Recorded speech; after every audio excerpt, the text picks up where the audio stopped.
Welcome to our Deck Tech. I'm Ian Duke, and with me is none other than Hall of Famer Raphael Levy. Welcome. Thank you. We're here to talk to you today about a deck I believe we're calling it Blue-Red Emerge, but that's not quite the full story. It's kind of a graveyardy, discard, madness, prized amalgam kind of deck. I guess, Raph, in your own words, without getting into the individual cards, can you give us a quick 1-minute overview of sort of how the deck works? So one of the deck that did unfair things by bringing back the amalgams, because that's what the card is designed to do. Right. You know, like you bring it back when there's nothing on the board, have a bunch of creatures attack, and then abuse the emerge mechanics by sacrificing either either one of the zombies in the deck that would probably. And then, of course, bringing them all back again for another round. That's the plan. Sounds pretty cool. Let's jump right into the individual cards. First up, we have a brand new edition here from Kaladesh, Cathartic Reunion. I have to imagine this is one of the best ways to get cards into your graveyard. Yeah, this is an upgrade to Tormenting Voice that we're probably going to see later. I'm pretty sure. You want stuff in your graveyard. You want the zombie creatures in the graveyard to bring them back, and discard your prized amalgam to bring them back at the same on the same turn at the end of turn. So you fuel your hand with the good cards that you're going to be casting. You fill your graveyard with cards that you want in the graveyard, and it's a good engine to the deck. Yeah, this just does it all. Gets the cards into your graveyard, like you said, that you want to be there, while refueling you. Sounds awesome. Let's take a look at what we have next here. Some kind of madnessy type stuff going on here with Fiery Temper and Lightning Axe, and as you said, Tormenting Voice. Yeah, before, Tormenting Voice. Yeah, run us through all of these. Yeah, completes the set to like the discard outlet. Lightning Axe is the other one that allows you to put your stuff in the graveyard. And Fiery Temper, you know, when you have to bring the zombies back, you need cards in your hand. And if you can actually do something with these cards, Fiery Temper is probably the best option. Yeah, it seems like pretty awesome value. How consistent is it that you can cast Fiery Temper for its madness cost in this deck? Very consistent? Yeah, pretty much every time. That sounds awesome. Basically a lightning bolt plus draw a card in a way when you cast Fiery Temper. Especially when in the format you have the Copter, Smuggler's Copter. You need ways to kill it as instant speed. Oh yeah, makes sense. And we're looking for decks that could actually do it fairly consistently. And Lightning Axe and Fiery Temper are actually pretty good ways to do that. Yeah, it sounds perfect. For like 2 red mana, you can take out a big creature as well as a Copter in the same turn. Sounds awesome. Let's take a look at the next.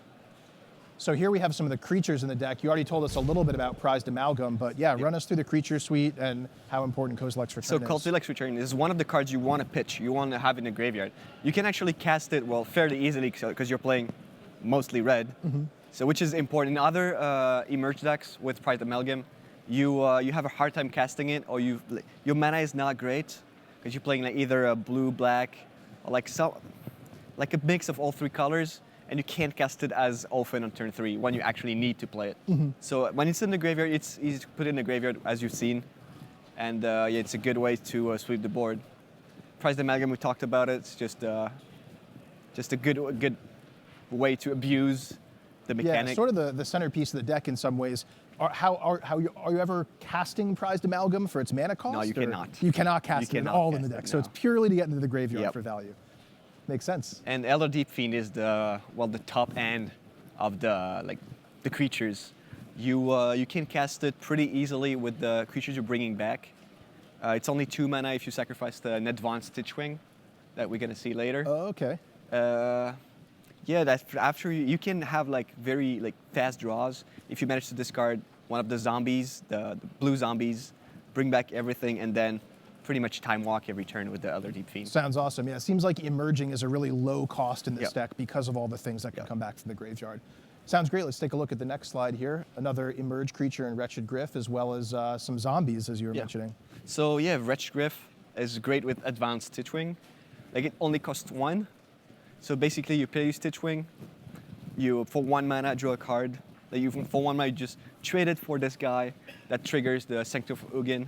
And then you can get into your Elder Deep Fiend. Very nice. And also 3/4 flyer is like a big body in this format. Those are the perfect stats, right? To block Smuggler's Copter, for You need example. to block Smuggler's Copter. It doesn't die to Fairy Temper or Kozilek's Return. Not like the other guy, but this other guy is cheaper.